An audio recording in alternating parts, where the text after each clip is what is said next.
Imagine que tu travailles 50 heures par semaine et à côté, tu mets en place un business que tu gères où tu fais tout pour mettre tes employés à l'aise.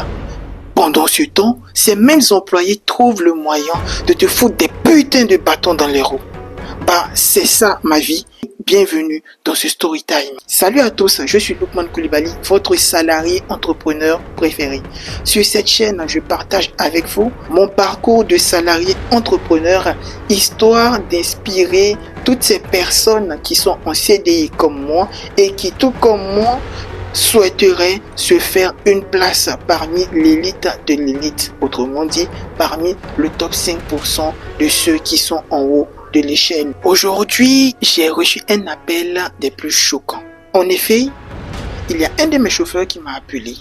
Et ce chauffeur, dans cette vidéo, on va l'appeler Razak.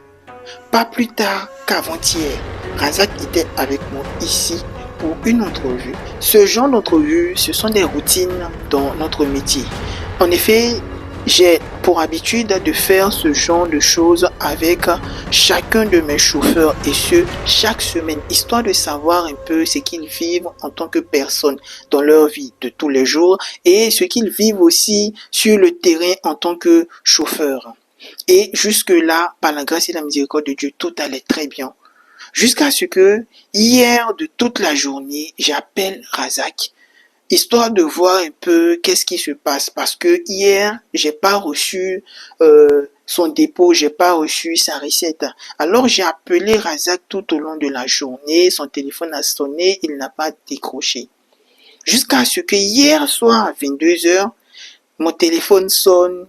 Bon, déjà, perso, je dormais, j'ai pas vu le téléphone sonner, c'est à mon réveil aujourd'hui que j'ai su que le mec il avait essayé de me contacter plus tard dans la nuit.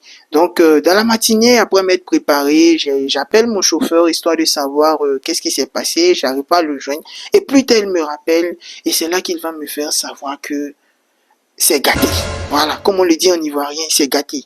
Pourquoi? Parce que actuellement il est en garde à vue à Katiola parce qu'il a été arrêté avec de la drogue. Au passage, pour ceux qui ne savent pas, Katiola est une petite ville située à 40 ou 50 km de Bouaké, la ville où nous vivons.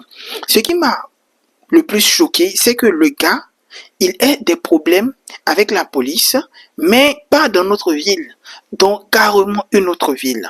Pourtant, dans le contrat que j'ai signé avec Razak, il y a toute une panoplie de règles à respecter. Et au nom de ces règles, il ne faut jamais utiliser nos motos, ou plutôt nos engins, en dehors de la ville délimitée.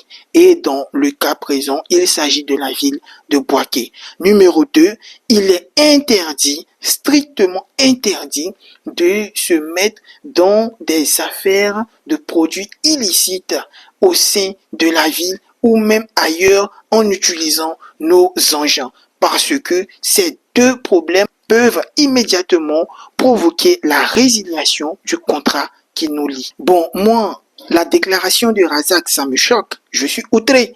Et là, je lui pose des questions de savoir, mais mec, qu'est-ce qui s'est passé? Comment se fait-il que tu te retrouves à Abidjan, tu es mêlé à des histoires de drogue là? Explique-moi un peu. Et là, Razak va m'expliquer que, en fait, lui, il a un client qu'il a pris ici à Bouaké. Le client lui a proposé un généreux pactole, lui demandant de le conduire jusqu'à Katiola pour des courses, pour qu'ensuite ils puissent rentrer ensemble. Du coup, lui, par appât du gain, il a vu que voilà, il pouvait se faire un gros paquet de sous pour juste un voyage rapide illico. Et donc, qu'est-ce qu'il a fait? Bien sûr, il a pris le gars pour le conduire. Et donc, d'après lui, c'est une fois arrivé au corridor de la ville de Katiola qu'ils ont été fouillés par les forces de l'ordre postées aux abords de la ville. C'est ainsi que la drogue a été découverte avec son passager et donc ils ont été tous les deux arrêtés et mis en garde à vue. Mon chauffeur Razak m'appelle et il me dit que pour qu'il puisse être libéré, il faudrait qu'on puisse payer une caution de 120 000 francs pour que lui il puisse rentrer à la maison et 120 000 francs pour son passager. Ok, son passager, je ne le connais pas. Lui-même, Razak, automatiquement, je lui ai fait savoir que c'est pas mon putain de problème. Donc, s'il a 120 000 francs qu'il doit faire payer par quelqu'un, ça sera fait par quelqu'un. Parce que notre contrat stipule qu'il est formellement interdit de se mêler à des histoires illicites. Déjà, il faut reconnaître en tant que personne que Razak est un excellent chauffeur. Parce que c'est la deuxième fois que lui et moi, nous contractons un contrat. En effet, la première fois, il a pris avec moi une moto pour un contrat de location-revente. Un contrat qu'on appelle communément travailler payé ici en Côte d'Ivoire. Et il a très bien travaillé. Il a eu un état de service qui était vraiment clean. Après ce contrat, il a décidé de prendre une nouvelle moto avec nous, donc de contracter un nouveau contrat.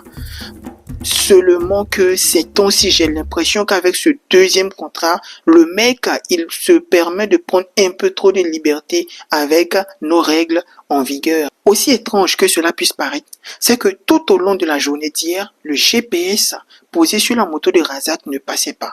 C'est une chose qui est assez inhabituelle, mais je n'y ai pas véritablement accordé suffisamment d'importance, me disant que c'était peut-être une défaillance technique. Mais il s'avère qu'en fait, le mec s'était juste permis de désactiver le GPS, parce que oui, lui, il sait qu'on a des GPS et à partir du moment qu'un chauffeur sait qu'il y a un GPS sur son engin, il est facile pour lui d'activer ou de désactiver la chose, parce que peu importe où tu vas cacher le GPS, faut te dire que les fils seront directement branchés sur les batteries. Et donc, si on désactive les batteries et avec 2-3 manipulations, il arrive souvent que les gars arrivent à contourner ce système. Mais bon, ce n'est pas à la portée de tous. Donc, avec lui, je me suis dit que tout allait bien et que les choses allaient rentrer dans l'ordre. Ce soir, j'ai reçu un appel du même gars, du même Razak, qui me fait savoir que par la grâce de Dieu, ses parents ont eu à payer sa caution, donc tout va bien. Bon, entre-temps, moi, j'ai pas reçu de recette hier, j'ai pas reçu de recette aujourd'hui, et il est peu probable que le mec qui se mette à travailler pour pouvoir faire ses versements demain également. Mais ça, je m'en fiche parce que cette histoire ne va pas s'arrêter là.